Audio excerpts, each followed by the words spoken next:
Sir એક થોડુંક વિવાદો પર વાત કરવી છે. અત્યારે તમારું જે લેટેસ્ટ નાટક છે એના નામને લઈને પણ ફેસબુક પર ને સોશિયલ મીડિયા પર બહુ હંગામો થયો હતો. એની પહેલા નમો નડતા નહીં એના વિશે પણ વાત થઈ હતી. પણ આનાથી મને એ વસ્તુ ગમી કે એટલીસ્ટ નાટકો વિશે આટલી બધી ચર્ચા તો થઈ. નકર માઉથ પબ્લિસિટીથી ચાલે છે નાટકો, પણ કોઈ નાટકોને આમ પ્રોપર પ્રમોટ નથી કરતું. તો આવું વિવાદો ને એવું થાય તો પછી એનીથી પરફોર્મન્સ પર કે નાટક પર કોઈ અસર પડે? બિલકુલ નહીં, બિલકુલ નહીં. ત્રંબક 3 બાયડી વાળોનો જે વિવાદ થયો હતો ને એ વિશે હું તમને કહું કે મેં એક પોસ્ટર મૂક્યું હતું.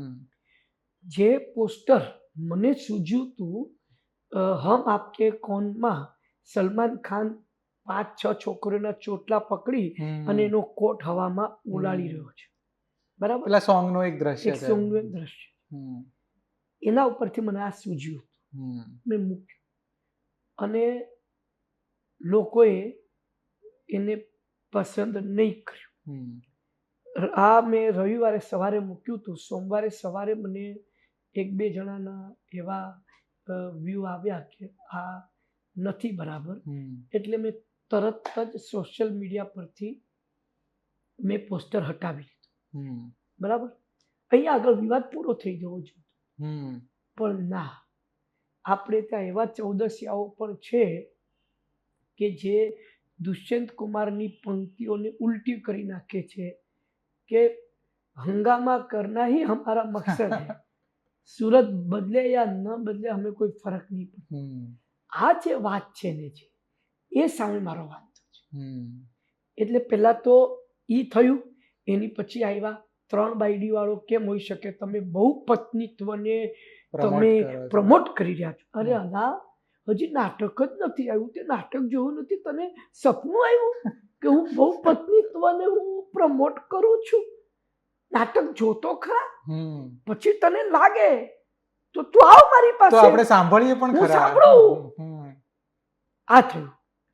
પછી ત્રીજું આવ્યું બાયડી. હવે ગીતો આવે છે નવરાત્રિમાં, 50,000 લોકોની સામે કિંજલ દવે ગીત ગાય છે, એ બાયડી હું કામની. જે ઉલટાનું એ તો વધારે ડેરોગેટરી કહેવાય. ડેરોગેટરી જેવું કશું નથી હોતું. આમાં હું કે માનતો જ નથી. તમે દરેક વસ્તુમાં તમે હટ થઈ જાઓ તો કોમેડી કેમ નહીં થશેલા?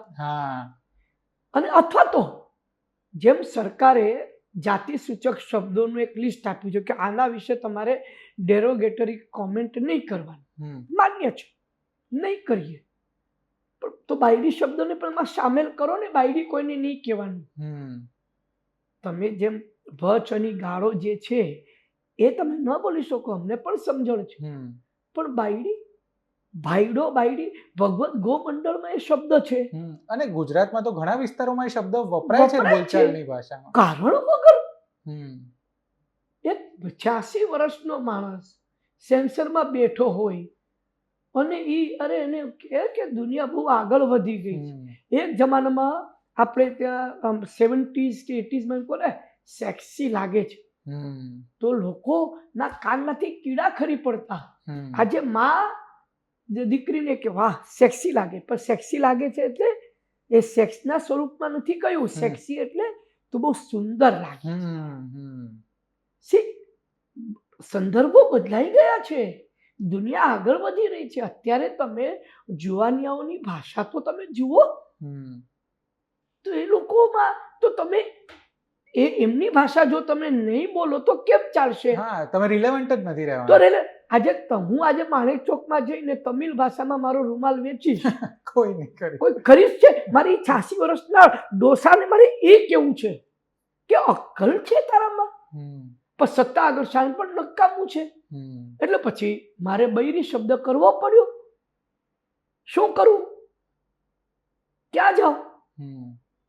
એક 86 વર્ષના બુઢાને એમ લાગે કે બાયડી શબ્દ એ ડેરોગેટરી છે, એટલા માટે મારે બૈરી. પણ આમાં અપીલ કરવાની કે એવી કોઈ સિસ્ટમ નથી હોતી? એવું છે કે મારો 13મી નવેમ્બરે મારો શો હતો સુરતમાં. ત્યારબાદ મારો શો અહીંયા અમદાવાદમાં લાગેલા હતા 18મી તારીખથી. 18, 19, 20, 21, 22, 23, 24, 25, 27, 28. તો મારી પાસે ટાઈમ નહોતો. ટાઈમ હોત તો પછી અને અત્યારે પણ હું હવે અપીલ કરીશું સેન્સરમાં કે બાયડી શબ્દ સામે વાંધો શું છે. ભગવત ગોમંડળમાં એ શબ્દનો સમાવેશ કરવામાં આવ્યો છે. તમારા ગીતોમાં આમાં તેમાં કેટલી જગ્યાએ બાયડી શબ્દ આવ્યો છે. ત્યારે એ દલીલ એમ આપે છે એ તજજ્ઞ કે એ મારી પાસે નહોતું આવ્યું, નહીં તો મેં ના પાડ્યું. એટલે બધું તારા પ્રમાણે થાય.